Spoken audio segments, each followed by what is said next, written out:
যাকে হারিয়ে ফেলার বিন্দুমাত্র কোনো সম্ভাবনা ছিল না, কোনো ভয় ছিল না, ছেড়ে না যাওয়ার বিশ্বাসের কোনো কমতি ছিল না,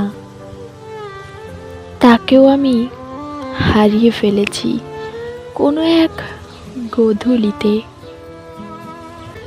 এরপরে দাঁড়িয়ে থাকি সম্পূর্ণ একা হয়ে। মাথার উপর দিয়ে কত পাখি উড়ে যায় ঘরে ফেরার আনন্দে। সবার কি তাড়া, শুধু আমারই কোনো তাড়া থাকে না।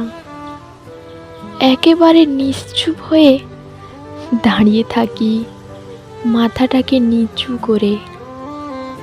আমি এখন ভাবি, মানুষ এতটা আপন হয়েও কিভাবে পর হয়ে যেতে পারে।